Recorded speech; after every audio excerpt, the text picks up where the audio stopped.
सूचिया नाम के coastal town में सूरज डिसाइड करता है कि स्ट्रीट सेफ हैं या नहीं। दिन के टाइम व्हाइट वॉल्ड एलीज खुले और ब्राइट रहते हैं, लेकिन जैसे ही शैडोज लंबी होने लगती हैं, एटमॉस्फेयर चेंज हो जाता है।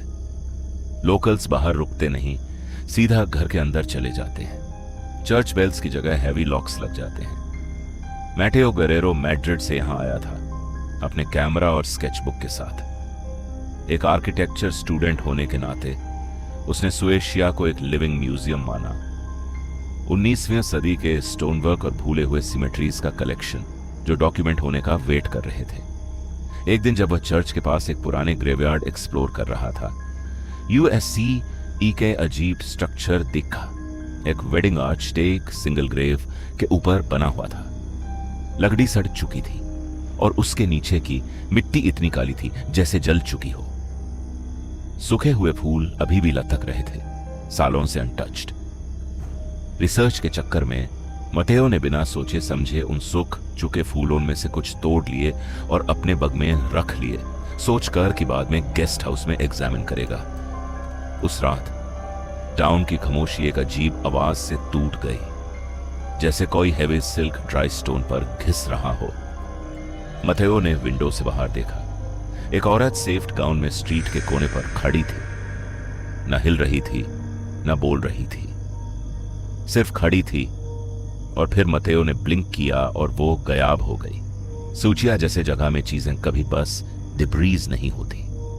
उन फूलों को लेकर मतेओ ने सेमेट्री का एक हिस्सा अपने रूम में ले आया था और उसके साथ उसने एक कनेक्शन बना दिया था उस चीज से जो अभी भी उस आर्च के नीचे थी। दूसरी रात रूम की हवा अचानक ठंडी और तेज हो गई। बाहर कॉबलस्टोन पर फुटप्रिंट्स दिखने लगे, गीले भारी निशान एक एक करके बनते हुए सेमेटेरी की तरफ जाते हुए। मतेओ ने उन्हें फॉलो किया। फुटप्रिंट्स उस ग्रेवयार्ड के अंदर ले गए, सीधा उस वेडिंग आर्च के पास। वहां उस सड़ी हुई लकड़ी के नीचे वो औरत खड़ी थी, एक स्टेन्ड वेडिंग वेल पहने हुए। उसके पैर जमीन से थोड़े ऊपर थे। जब हवा ने उसका वेल हिलाया, मत्तेओ ने उसका चेहरा देखा, बिल्कुल सेफ्ट, और उसके गालों पर जम चुके खून के डार्क निशान। फिर एक पाल में वो धुंध में घुल गई। ये कोई इल्यूजन नहीं था, वो एंटिटी सच में मत्तेओ का पीछा कर रही थी। सेमेटेरी से उसके रूम तक और वापस उसकी प्रेजेंस का रिस्पॉन्स दे रही थी। गेस्ट हाउस के केयरटेकर ने फाइनली उस हॉन्टिंग का नाम बताया, इजाबेला रोमेरो। 1889 में वह टाउन की सबसे फेमस ब्राइड होने वाली थी, लेकिन उसका ग्रूम कभी नहीं आया। वह किसी और के साथ भाग गया। इजाबेला पूरी रात उस आर्च के नीचे खड़ी रही, वेट करती हुई। सुबह तक ठंड में उसका दिल रुक गया। यूज उसी वेडिंग गाउन में डेड पाया गया, एक ऐसी सेरेमोनी का वेट करते हुए जो कभी शुरू ही नहीं हुई। एक सेंचुरी से ज्यादा टाइम से इजाबेला की कॉन्शियसनेस उसी रात में फंसी हुई है। वह एक लूप में है, हमेशा वेट करती हुई उस इंसान का जो कभी आया ही नहीं। तीसरी रात हॉन्टिंग ने मतेओ के रूम के अंदर एंट्री कर ली। मिट्टी की गीली स्मेल रूम में भर गई। डोर हैंडल धीरे धीरे घूमने लगा, जैसे कोई बाहर से लॉक चेक कर रहा हो। जब दूर खोला, हॉलवे खाली था, लेकिन ठंडी हवा ने मत्तेओ को पीछे धकेल दिया।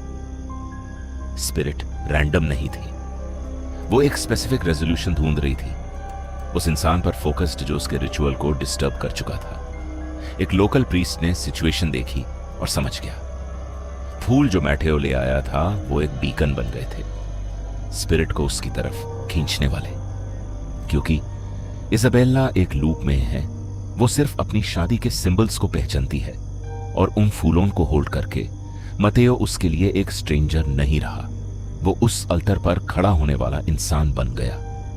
मतेओ ने भागने की कोशिश की। जब उसने अपना बग उठाया, उसने देखा रूम के फ्लोर पर गीले फुटप्रिंट्स आ चुके थे, सेमेटेरी से सीधा उसके पैरों तक। एक अचानक स्टॉर्म ने गेस्ट हाउस को ब्लैकआउट कर दिया। लाइटनिंग की एक फ्लैश में रूम के कोने में शैडो हिलती हुई दिखी, और वहां बस कुछ इंचेस दूर वो ब्राइड खड़ी थी। उसका गाउन सड़ चुका था और उसके हाथ मिट्टी से भरे हुए थे, सीधा मतेओ की तरफ बढ़ते हुए। जब केयरटेकर ने फाइनली डोर तोड़ा, रूम खाली था। मटेओ गायब था। बाद में यूस सेमेट्री में पाया गया, उस वेडिंग आर्च के नीचे गीली मिट्टी में दबा हुआ।